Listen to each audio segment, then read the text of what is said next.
Me gustaría leer dos pesukim, dos versículos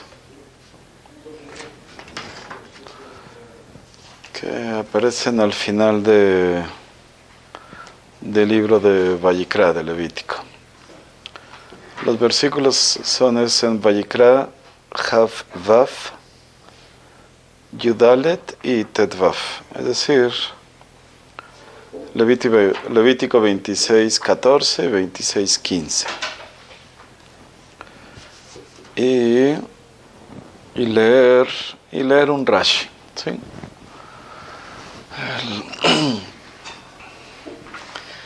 La razón por la cual me parecen relevantes estos versículos, si bien cada uno de los versículos de la Torah son relevantes para ciertos casos, ciertos contextos, ¿sí? Unos que muestran más claramente la relevancia, otros de una manera más indirecta, pero estos dos versículos me parece que son importantes para entender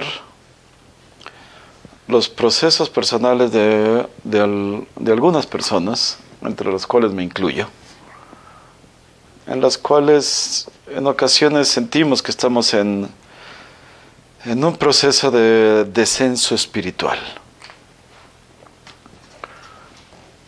Muchas veces vamos en proceso de crecimiento, ¿sí? Paulatino, a veces más rápido, a veces menos rápido, pero de crecimiento. Hay otras ocasiones en las cuales uno siente que está de bajada, ¿sí? Es decir, el crecimiento personal, la búsqueda de espiritualidad, ya no le reporta entusiasmo, ya perdió las ganas, ya no siente el mismo placer que anteriormente sentía. Y aunque es cierto que son procesos que todas las personas sentimos en cierto momento de nuestras vidas, y ya es bastante natural el experimentar esos altibajos, a grado tal que el Sefer HaYeshar, que se le adjudica a Rabbeinu Tam, que fue uno de los grandes sabios de la Edad Media, señala que hay dos etapas que se alternan unas a las otras. Rabbeinu Tam, el Sefer HaYeshar las denomina Yemei Ahava ve Yemei Sinah. Son días de amor, así literalmente eso es lo que significa, y días de Sinah, días de rechazo. Días de amor es cuando uno tiene ganas, se levantó con el pie derecho, todo funciona bien, se involucra en el estudio, se involucra en la tefilá, se involucra en las mitzvot. Y Yemei Sinah es cuando uno no se involucra en las mitzvot, no se involucra en Torah, no se involucra en la tefilá. Y estos periodos suceden unos a los otros. Y eso es natural y muy normal, y además natural, que así suceda. No estoy hablando de esos periodos. Estoy hablando de cuando ya los Yemei Sinah, es decir, estos días, esta etapa de falta de entusiasmo, de falta de ganas, de falta de compromiso, ya tiene meses, años, y quizás la persona nunca se recobra, ¿sí? Quizás la persona ya entró en un proceso de descenso espiritual en el cual no necesariamente va a revertir, y eso no es lo peor, sino que tampoco ya tiene el deseo de revertir la situación. Si yo sé que estoy en un proceso de que todos los días me levanto con el pie izquierdo, ¿sí? Digamos, y tengo varias semanas así, bueno, es normal, ¿sí? Entonces ahí el Sefer HaYeshar da algunos consejos de cómo revertir esa situación. Pero sigo creyendo que lo ideal es ir hacia arriba. Sigo creyendo que lo ideal es la el involucrarme más en la espiritualidad, el hacer mitzvot con mejor actitud y con mayor calidad, sigo creyendo que ese es el ideal. Yo estoy hablando de casos en los cuales ya no creo que eso sea lo ideal. Eso ya no me inspira, ya ni siquiera estoy convencido que eso es lo que debería de hacer. Y lo podemos ver en muchas personas. Eran religiosos y además espirituales, digámoslo así, hace 5 años. Y ahora ya su mente y su atención están en otras áreas. ¿Sí? Oye, ¿qué sucedió con el crecimiento espiritual que los caracterizaba varios años antes? Fue una etapa de su vida. Ya no están ahí. ¿Sí? Ahora ya están en la búsqueda de acumulación de capital o en cualquier otra área, pero ya no es la religión, la espiritualidad, las mitzvot, la Torah, ya no tiene la misma importancia que para él tenían varios años antes. Entonces me parece que hay estos 2 versículos y un Rashi que los va explicando, que cita a los sabios, donde podría explicar la razón por la cual sucede para algunas personas. Recuerden, hay 6,000 millones de habitantes en el planeta.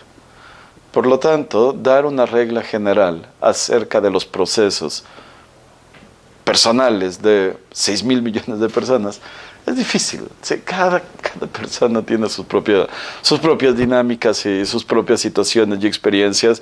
Es difícil dar una regla acerca de procesos humanos que sea extensiva para todos. Entonces no es mi intención explicar por qué sucede que las personas ya dejaron de tomar con tanta seriedad la espiritualidad, la religión. Esa no es la intención, sino para algunas personas quizás lo que señala Rashi, lo que explica Rashi sobre estos 2 versículos pueda ayudar para entenderlo. ¿Sí? Por supuesto, para estas personas, lo que digan los versículos y lo que diga Rashi también es irrelevante. Entonces sí, el valor de los versículos y de Rashi que explica esos versículos es para los que no estamos en esa situación, porque para él ya se hartó de Rashi, de los versículos, ¿sí? Él ya está en otras. ¿Sí? Los versículos dicen así: Vimlot tishmeuli velot asu et kol mitzvot haele. Y si no me escuchas, dice Rashi, que se refiere a, recuerden que en hebreo, shmiá, lishmoa, se refiere no solamente a escuchar, sino también en Hazal, y específicamente aquí Rashi lo señala, también puede ser escuchar Torah, estudiar Torah. ¿Sí? Vimlot tishmeuli, y si no me escuchas, dicen los sabios, refiriéndose a si no me escuchas a mi Torah, es decir, si no estudias Torah, velot asu et kol mitzvot haele, y no haces todas estas mitzvot, im bechukotai timaesu, vet mishpatai tigal nafshechem, levil tiasot et kol mitzvotai leafrechem et briti, veim bechukotai timaesu, y si rechazas mis decretos, y tu alma aborrece mis leyes, impidiéndote que hagas todas mis mitzvot para anular mi pacto, afani esezot lachem, entonces yo también, dice Dios, yo también actuaré correspondientemente contigo. ¿Sí? Entonces otra vez, los versículos dicen, Vimlot tishmeuli, y si no me escuchas, otra vez, Rashi explica que se refiere a que si no estudias Torah, velot asu et kol mitzvot haele, y no haces todas estas mitzvot. Entonces, primera etapa, si no estudias Torah, ¿sí?, y no haces todas estas mitzvot, ese es el segundo elemento. Primero, no estudias Torah. Segundo, no haces mitzvot. Vim bejukotai timaesu. Y si mis decretos rechazas. Y rechaza los decretos. ¿A qué se refiere el que rechaza mis decretos, que no esté incluido con velota, que no esté incluido en velota su et kol mitzvot ele, que no esté incluido en que si no haces las mitzvot? Dice Rashi, moed beacherim osim. Vim bejukotai timaesu se refiere a que rechaza a aquellos que sí las hacen. Veimet mishpatai tigal nafshechem, y si tu alma aborrece mis leyes,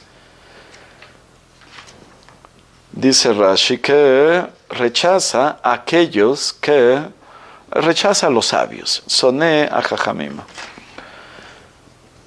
Levil tiasot, que no, impidiendo que hagas mis mitzvot, el versículo ya dijo que no haces las mitzvot. Entonces, ¿a qué se refiere que no haces las mitzvot? Es que impide que otros las hagan. El kol mitzvotai. ¿Por qué el énfasis en mitzvotai? Dice Rashi, kofer shelot tzivitim. Niega que yo las ordené. La persona niega que Dios ordenó esas mitzvot. La gen nemar kol mitzvotai velo nemar et kol mitzvot. La frejem et briti. Finalmente, para anular mi pacto, dice Rashi, kofer baikar. Niega lo esencial. Es una frase que se utiliza para rechazar a Dios. Arei sheva averot. Son 7 etapas. Digo, averot son transgresiones, ¿no? Pero lo estoy traduciendo ahora en este contexto como 7 etapas. Arishana gorer et ashnia. La primera desencadena la segunda. Vejen ada shevid, y así hasta la séptima. Veluhen, y estas son lolamad, no estudió. Veloasa, y no hizo. Primera, no estudió. 2, no hace. 3, moed bajerim aosim, rechaza a aquellos que sí las hacen.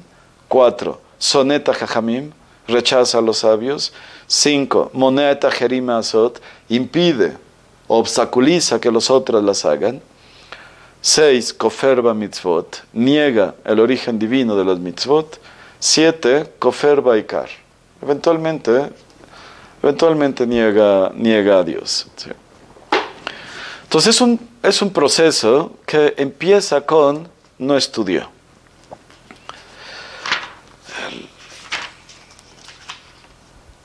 Bimlotish meuli, hay un Rashi anterior que no leí, liota melim batorah. Bimlotish meuli, y si no estudias, no se refiere específicamente a que no estudian Torah, sino puede ser que sí estudien Torah, pero no son amelim batorah, no se esfuerzan, ¿sí? no invierten esfuerzos en su estudio. La Dad Midrash Jajamim, para estudiar los dichos, las explicaciones de los sabios. Entonces, la primera, Bimlotish meuli, Rashi señala, no se refiere necesariamente a que no estudia. Puede ser que sí estudia, pero no es Amel Batorah. No se esfuerza en el estudio, no invierte esfuerzos en el estudio. Entonces, otra vez, perdón la repetición, si la persona no invierte esfuerzos en el estudio, esa es la primera etapa. Después, pues, no hace. Y después de que no hace, entonces rechaza a aquellos que sí hacen. Después rechaza a los sabios. Después impide que otros hagan. Después niega el origen divino de las mitzvot. Después niega a Dios. ¿Sí? Proceso de 7 etapas, y que empezó con, el primero de ellos es que no se esforzaba, que no invirtió esfuerzo, no le echó ganas al estudio. Estudiaba, pero no invirtió, sino no fue Amel Batorah. hay un dato muy curioso. Cuando se hacen estadísticas, tanto en Estados Unidos, aquí en México no he visto, pero cuando se hacen estadísticas dentro de la comunidad judía de los Estados Unidos o en Israel, y les preguntan de cuáles son las festividades que más se respetan, que más se cuidan en las comunidades, en los miembros de las comunidades, generalmente son las más difíciles. Pesaj y Yom Kippur. ¿Sí? La mayoría del pueblo judío, sigue siendo la mayoría del pueblo judío, cuida más, respeta más Pesaj que Shavuot. Pesaj es difícil. Aparte que es carísimo, ¿sí? Pero es un hack carísimo, pero es difícil. ¿Sí? Y Yom Kippur se respeta mucho más que Rosh Hashanah o que Sukkot. Hacer una sukkah, generalmente solamente los religiosos lo hacen. Andar con los arba minim, generalmente solo los religiosos lo hacen. Yom Kippur, pues, inclusive aquellas personas que son menos religiosas, pues van al templo, quizás no todas ayunan, pero van al templo. Las dos festividades que más se cuidan, que más se siguen, que más permanecieron en las comunidades judías hasta hoy en día, que más cuidamos, son aquellas que son las más difíciles. Raro. Pero así sucede. Cuando nos perseguían y nos mataban, y pogroms y persecuciones, ¿sí? Y estaba prohibido cuidar, respetar las mitzvot, la gente daba su vida por ellas. Ahora que tenemos toda la libertad de respetar las mitzvot, de llevar una vida plenamente judía, lo estamos dejando. ¿Sí? Y la razón es muy sencilla. Cuando algo es difícil, nos involucramos plenamente en llevarlo a cabo. Por lo tanto, ahí enfocamos nuestra atención, nuestros esfuerzos, y por lo tanto nos involucramos de una manera mucho más plena y mucho más completa en eso. Cuando algo es muy sencillo hacerlo, quizás lo hagamos, pero no nos involucramos tan plenamente porque es sencillo hacerlo. ¿Sí? Entonces, mientras más difícil es algo, más nos aferramos a eso. ¿Sí? Digo, para ser más explícito, supongo que estamos de acuerdo en que si queremos que uno mismo o nuestros hijos que conserven algo de judaísmo en sus vidas, no le tengamos miedo a las dificultades. Al revés. No estoy diciendo que uno le haga deliberadamente la vida imposible a sus hijos, ¿sí? No estoy recomendando eso. Pero en ocasiones como padres, como que decimos, ay no, pobrecito, tener que ponerle tzitzit al niño de 4 años, ay, le va a dar calor.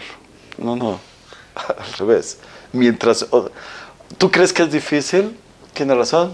Sí es un poco más incómodo llevar tzitzit que no llevar tzitzit, pero mientras más trabajo le cueste, va a haber mayor facilidad de que lo siga haciendo. Si le hacemos la vida, si llevamos a una espiritualidad fácil, eventualmente la dejamos de hacer. Si esa espiritualidad, ese camino espiritual nos reporta dificultades, qué bueno. No es que a pesar de las dificultades debemos tener el compromiso de llevar esa vida espiritual. No estoy diciendo eso. Sino que la única manera de poder mantener ese camino espiritual es gracias a las dificultades que eso involucra. Mientras más difícil es, y uno lo continúa haciéndolo, eventualmente las posibilidades de que se mantenga en ese camino espiritual van a ser mayores a que si fue sencilla su vida judía. ¿Sí? El primer paso fue, la persona no se esforzó en el estudio. Estudiaba, pero no se esforzaba. Como no se esforzaba, no se involucraba tanto. No invertía esfuerzos, no invertía atención, no invertía intención, y eventualmente uno deja de estudiar. Cuando uno deja de estudiar, dicen los sabios, lo menciona Rashi, Cuando uno deja de estudiar, eventualmente también deja de cumplir. Y si no tú, tus hijos. ¿Sí? La asimilación en el mundo es alta. En Estados Unidos sabemos, sí, más del 50%, comunidades ashkenazim francesas puede llegar a ser 60%, en Argentina, ashkenazim en Argentina, son tasas altas de asimilación. Mientras más uno estudia, es más fácil seguir cumpliendo. Si uno deja de estudiar, eventualmente uno va a dejar de cumplir. Quizás uno mantenga la apariencia de una vida religiosa. ¿Sí? Y no me refiero al sombrero negro y a vestir de blanco y negro. No me refiero a eso. Me refiero al hecho de el cascarón de una vida judía. Es un cascarón, ¿no? Y cuando los hijos se dan cuenta que para los padres no es esencial, los hijos mantienen aquello que para los padres es importante. ¿Sí? Cuando los hijos se dan cuenta que para los papás algo es importante, los hijos también lo conservan. ¿Sí? Cuando los hijos se dan cuenta que algo para los padres no es importante, independientemente de si lo hace o no lo hace, pero los hijos aprenden que eso no es tan importante. No podemos engañar a nuestros hijos. Yo tengo un hijo de 22 años. No puedo engañar a mi hijo durante 20 años. O sea, es imposible engañar a alguien con el cual vives, alguien de tu familia durante 20 años. Te tienen mucho respeto, entonces por lo tanto no te van a decir claramente las cosas, quizás. En aquellos casos en los cuales los hijos todavía le tienen respeto a sus padres, ¿sí? Pero inclusive que le tengan respeto, quizás mis hijos no me van a decir mis defectos. No se van a atrever, simplemente les da pena decirme, papá, tú tienes este y este y este y este defecto, si es de que yo no se los pregunté, ¿sí? Quizás no se vayan a atrever a decirme mis defectos, pero se dan cuenta. Pero son perfectamente conscientes de cuáles son esos defectos. Y por lo tanto, y lo he visto con mis propios hijos, aquella parte de la Torah que para mí es importante, mis hijos también la mantienen. Por lo menos en los 3 mayores me he dado cuenta. Aquello que mis hijos se han dado cuenta que de mitzvot, que yo no me esfuerzo lo suficiente, con tristeza me he dado cuenta que ellos tampoco se esfuerzan lo suficiente. Y no tengo argumentos. ¿Qué le voy a decir? ¿Qué les voy a decir? ¿Hazlo? O sea, como si él ya me vio durante 15 años que yo no lo hago. O sea, no me siento con la autoridad moral de decirle algo que yo sé que yo mismo no lo llevo a cabo de la manera en la cual me gustaría que ellos por lo menos lo llevasen a cabo, ¿sí? Pero me gustaría que con mis hijos no sucediese así. Ya es tarde. ¿Sí? Por lo menos con los mayores ya es tarde. Ya se dieron cuenta de mis defectos y ya se dieron cuenta de aquello que para mí es importante y lo mantuvieron. Aquello que ellos se dieron cuenta que para mí no era tan importante y por lo tanto no me esforzaba lo suficiente, ellos tampoco se esfuerzan lo suficiente y ojalá que lo mantengan, ojalá que reviertan ese proceso. Pero aquello en lo cual uno se esfuerza, lo mantiene. Aquello que uno no se esfuerza, eventualmente lo deja. Si uno no estudia en general, su cumplimiento de mitzvot se va a reducir, ¿sí? Va a disminuir la calidad de su cumplimiento de mitzvot. Y si es de que no va a cesar permanentemente en ellos, pero en sus hijos o sus nietos, pues muy posiblemente ya también los hijos o nietos dejan de cuidar. Y todo empezó porque no estudiaron y, según Rashi, porque no se esforzaron en el estudio. Hace algunos años comencé a darme cuenta que mi ritmo de crecimiento ya no era el mismo. Por muchas razones, ¿sí? De nuevo, cada persona tendrá sus propias justificaciones o sus propias excusas. Pero por muchas razones, mi involucramiento en el estudio ya fue menor. Más ocupaciones, más responsabilidades, ya no sé, ya tenía que... Antes me dedicaba de tiempo completo a estudiar, ahora simplemente ya no podía dedicarme de tiempo completo a estudiar, y con muy buenas excusas, ¿sí? Con muy buenas excusas. Entonces vamos a suponer, siguiendo con esta suposición, entonces yo me doy cuenta que ya no me estoy, que mis periodos de estudio, tanto en términos cuantitativos y también la calidad de mi estudio, no es la misma. Y ya no me esfuerzo tanto. ¿Sí? Como ya no me esfuerzo tanto, lo que dice Rashi es, lo que va a suceder es que tu cuidado de mitzvot, tu cumplimiento de mitzvot, también va a ser afectado. Si le dejas de echar ganas al estudio, también va a haber áreas en las mitzvot donde ya no vas a cuidar de la misma manera, con la misma intensidad, ya no va a ser tan importante para ti. Dice el Sefor nos lo señala, refiriéndose a et kol mitzvot. El versículo dice todas las mitzvot. Dice umeachar shelo telchu bechukotai lo tasu et kol mitzvot. Y ya que no andarán en mis decretos, no cumplirán mis decretos, tampoco harán todas mis mitzvot. Ela tasu mehem anire beinechem bilbad. Y solamente van a hacer aquellas mitzvot que ellos desean hacer. Y es curioso, después de tantos años de vivir una vida religiosa, uno descubre que le tiene cierta preferencia a algunas mitzvot. Y a otras, no tantas. ¿Sí? ¿Sí? No tantas. Esta mitzvah me gusta. Tefilín me gusta mucho. Y esta, buena, esta también hay que hacerla. ¿Sí? Pero, o sea, a tefilín nunca fallo. Oye, pero... ¿y la shonara? También es una mitzvah. Bueno, ahí no soy tan estricto en la shonara como con tefilín. Es decir, escojo qué mitzvot voy a hacer y por lo tanto ya dejé de cumplir todas mis mitzvot, ¿sí? tal como lo explica el Sefor.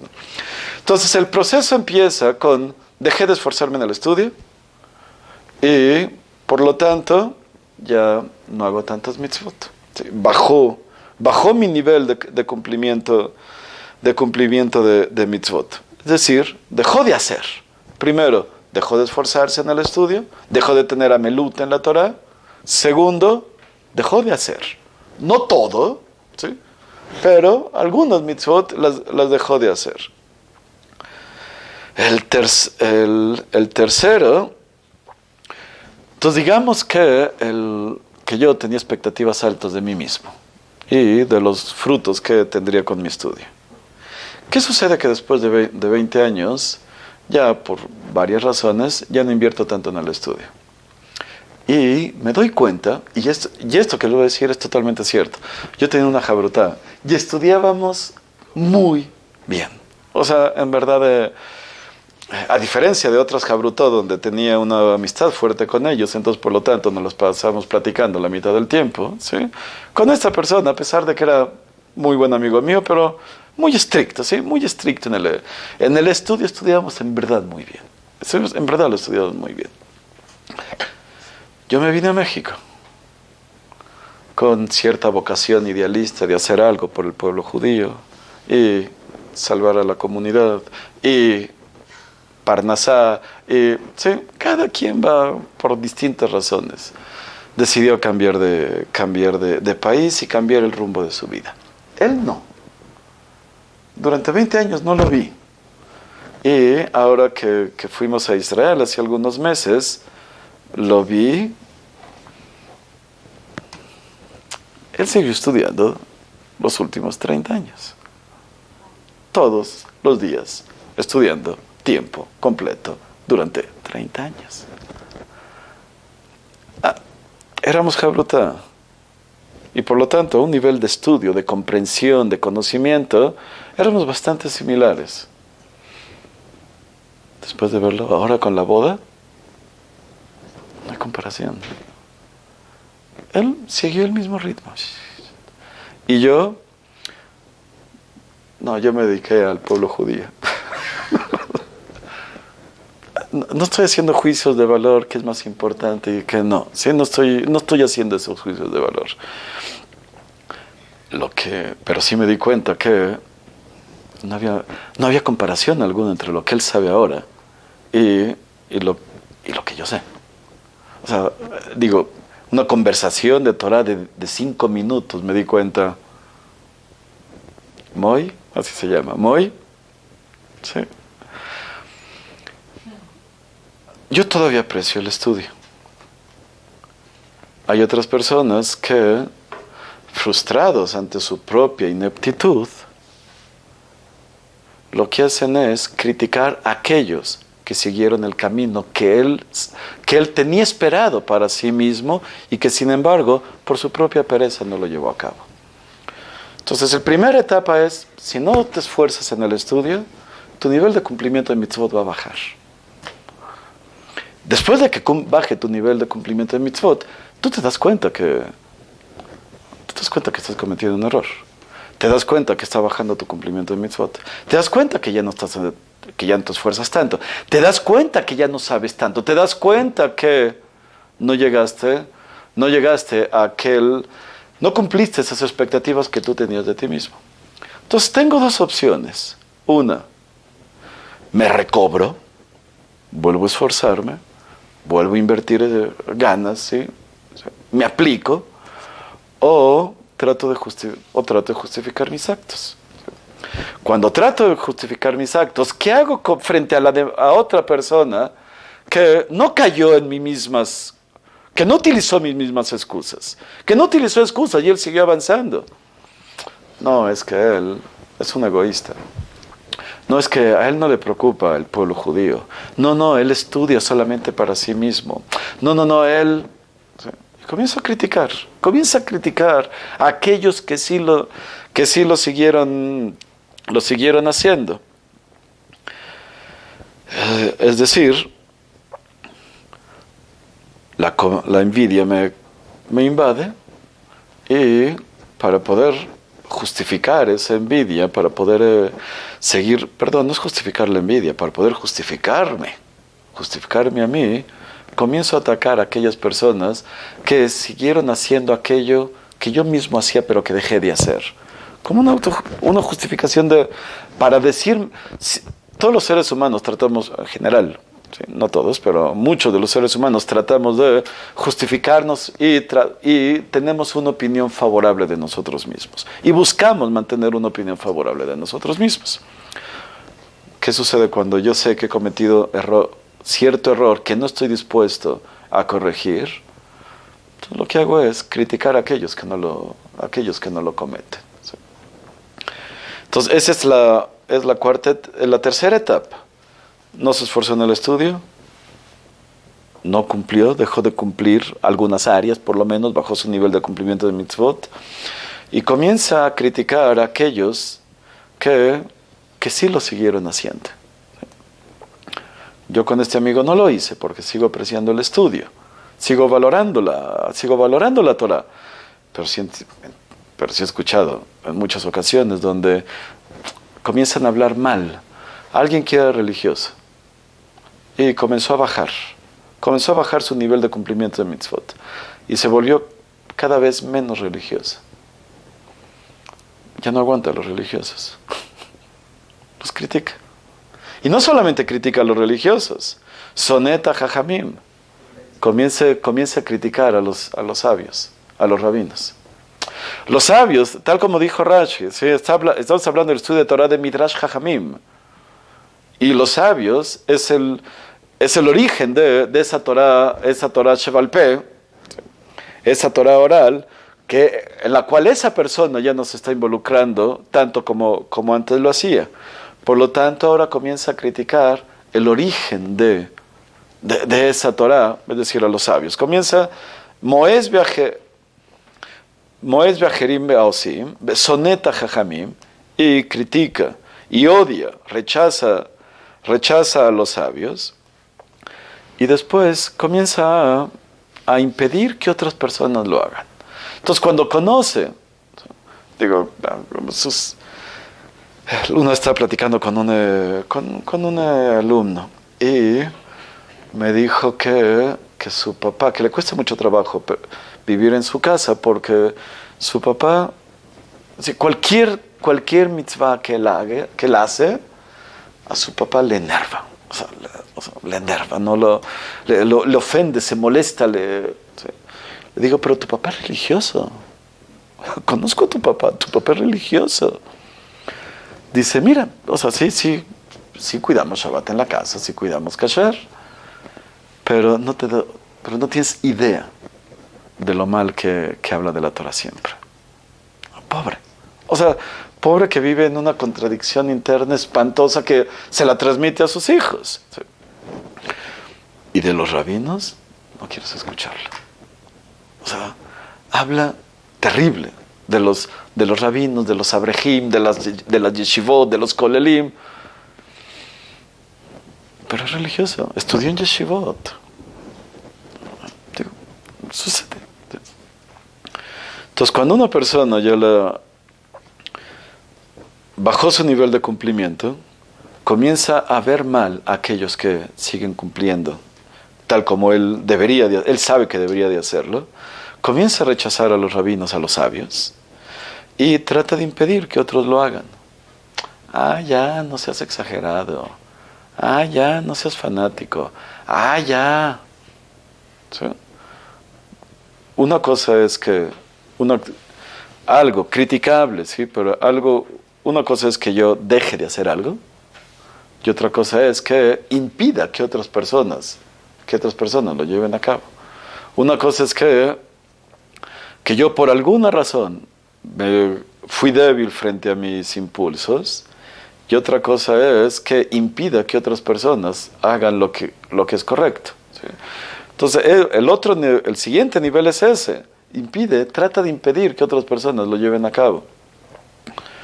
Después, niega el origen de las mitzvot y eventualmente niega a Dios. Sé que nos parece exagerada las últimas dos etapas, ¿sí?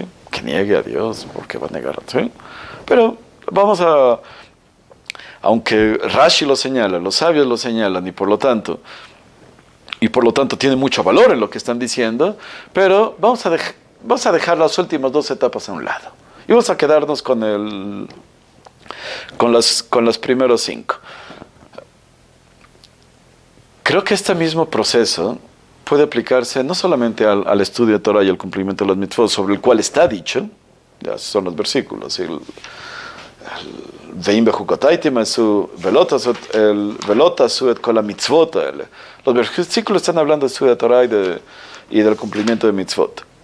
Pero creo que podría ocuparse a muchas otras áreas. Digamos que una persona que por desidia, pereza o miedos no quería salir con personas para casarse. Estaba en los 20, ¿sí? Y tenía miedo a comprometerse a una relación, entonces por lo tanto no salía. O le daba flojera simplemente salir con alguien, conocer a alguien nuevo, así como que ya, ¿sí? O no lo hacía. Después de que durante varios años en los cuales esa persona se niega a conocer a una pareja, a una potencial pareja, es decir, no pensó en los beneficios de casarse. ¿Sí? Cuando estaba joven, no pensó en los beneficios de casarse. Y por lo tanto, no se casa. Es decir, no hace. ¿Sí? No piensa en los beneficios lo estoy traduciendo como la extrapolación de Velotish Meuli. ¿Sí? No piensa en los beneficios de casarse. Después no se casa. Después, pues ya 30 y tantos, envidia y critica a los casados. ¿Sí? Después de que envidia y critica a los casados, Finalmente dice, ¿y quién ya cuando tiene 40 y tantos? Dice, ¿y quién dice que me tengo que casar para ser feliz? Hace 20 años, ¿sí? Se quería casar, pero no invirtió el esfuerzo suficiente para hacerlo. No entendió bien los beneficios de, no invirtió esfuerzos, después no se casa, después critica a los que sí se casan, después niega el origen de esa noción. ¿Quién dice que me tengo que casar? ¿Sí? No quise tener hijos porque estaba a la mitad de... Después, no pensé bien los beneficios de tener hijos, si es de que personalmente creía que, ¿sí? Creía que había un beneficio en tener hijos. ¿Sí? Estoy suponiendo que esa persona asume que hay un beneficio en tener hijos. ¿Sí? No estoy juzgando a aquellos que creen que no, pero estoy hablando de aquellas personas que creen que sí hay beneficio en tener hijos. Pero se les dificultaba porque, pues, por la carrera, por el trabajo, algo así. Entonces lo pospusieron. Después, como una persona me dijo, dice, ¿y para qué necesito los hijos? Ya tiene 50. ¿Sí? Ya su argumento al final era, ¿y para qué quiero hijos? ¿Sí? Todo empieza con, ¿sí? Primero, no pienso bien los beneficios de, por lo tanto, no lo hago. Después comienzo a criticar a aquellos que sí lo hacen. Después comienzo a negar el origen de, es decir, soneta jajamim. Así como los jajamim son el origen de esa Torah oral, de ese midrash jajamim, a la cual se refiere Rashi, y ese es el origen del estudio que ahora yo estoy rechazando. Entonces esa persona, dependiendo del caso, entonces, ¿y quién dice que lo tengo que hacer? ¿Y quién dice que debo hacer dieta? ¿Y quién dice que debo hacer ejercicio? Y todo empezó por una situación de pereza. Lo que Rashi dice, lo que los sabios dicen es, en la medida en la cual te esfuerzas en algo, vas a lograr mantener aquello que te parece importante. En la medida en la cual no te esfuerzas en algo, eventualmente lo dejas, después criticas a otros que sí lo hacen, después vas a negar la validez de aquello que para ti te parece importante. Y todo empezó por pereza. Simple pereza. Te dio flojera. 20 años después, ya cambiaron tus valores. 20 años después cambiaron tus valores, cambiaste las premisas, y lo que Rashi señala es, quizás ese cambio de premisas, para algunas personas, fue ocasionado no por un cuestionamiento legítimo, sino es la consecuencia natural de una actitud de pereza que esa persona tuvo al inicio, 10, 15, 20 años antes en su vida. Alama.